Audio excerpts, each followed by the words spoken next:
Unit 5 is going to focus us in on issues of practice around curriculum leadership, and with that, thinking about how you allocate and utilize resources for curriculum alignment, curriculum implementation, and just in general assessment of curriculum programming so that you can kind of have some continuous revision process.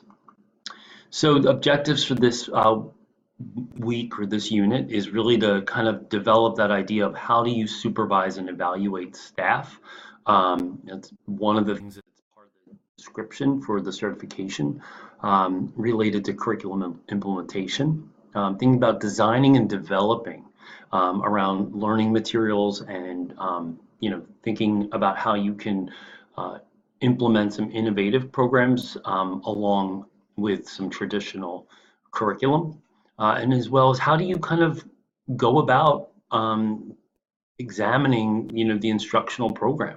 So how do you conduct a process for looking at that you can better understand how your program is doing. So our central questions this week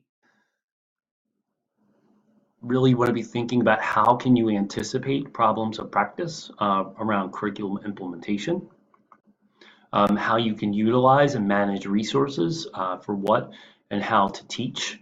Things are rapidly changing, and so we're going to want to be mindful of that, which is why in the last unit or the last week, you're really thinking about trends that are coming down the pike in relation to curriculum implementation. So our agenda this week, we're going to focus in on looking at problems of practice for curriculum leadership and implementation, managing resources for learning, and then some strategies for studying your own school. And then we'll end with just an activity for you to kind of go back to SAS, the Standards Aligned System, and do a little scavenger hunt activity. So there's going to be three kind of things that you want to be thinking about as you, not three, kind of three different levels that you want to be thinking about. First is how curriculum leadership functions at the district level, right? And then within that, you're also going to be then kind of looking at the school level. If you're a curriculum person, you're really just dealing with one school, then obviously that's not an issue.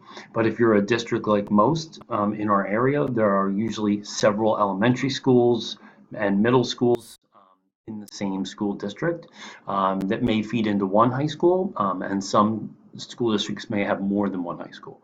So really having that idea of how are you leveraging, that kind of bottom up, top down curriculum development so that there's alignment K-12.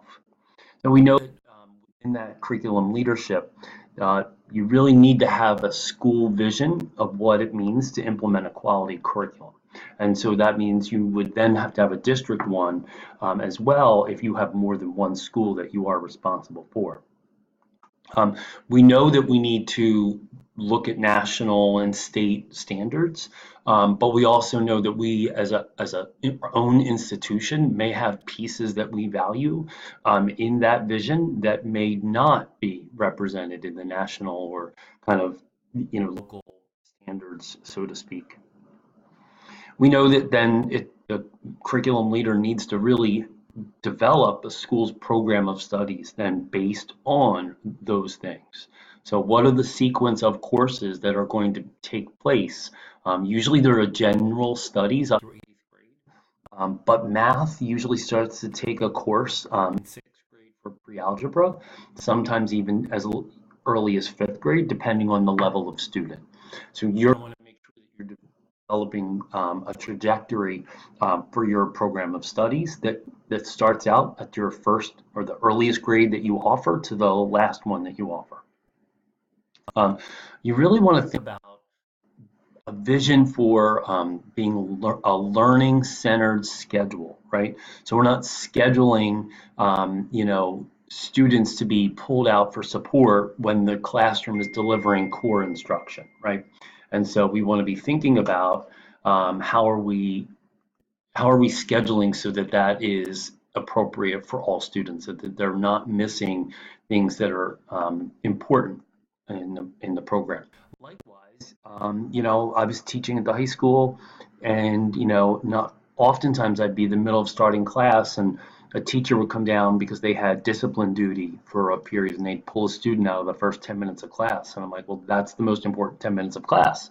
Why are we pulling kids out at the most crucial time, and why are we distracting the teacher during those 10 minutes? So we want to be thinking about a schedule that really looks at the curriculum and how it's being implemented.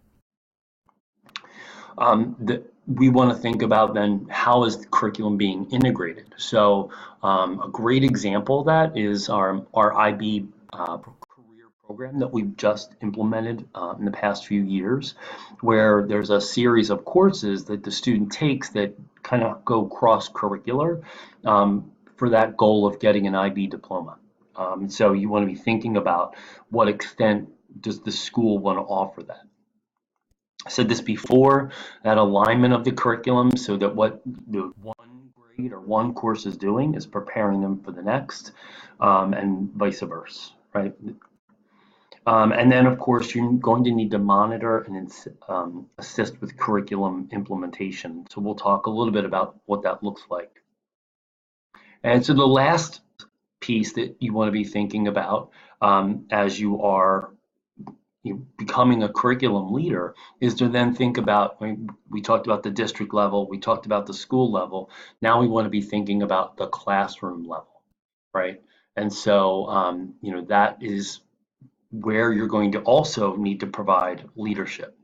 So you're going to want to think about planning calendars for operating the curriculum, and we kind of looked at examples of that, I believe in week 3 or week 1. I'm forgetting which week we did that in at the moment. We want to make sure that there's units, right, with assessments and materials and the like.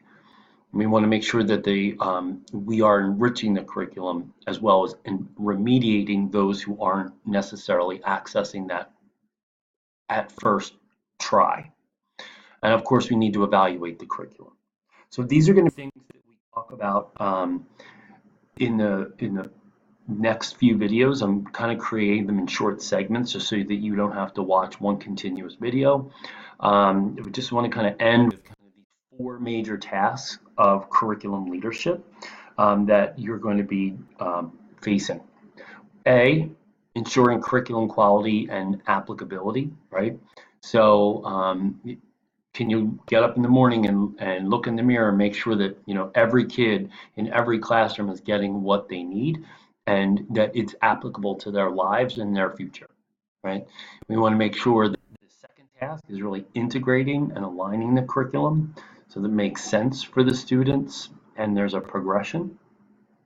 We want to be efficient with curriculum implementation, and so we'll talk about things like how do you manage implementing a science curriculum with all the materials that come with that. And do you maybe do K to 6 one year and then 7 to 12 the next? Do you phase it in? And how do you then provide that staff development so that and continuous staff development to build capacity in the people who are implementing the curriculum?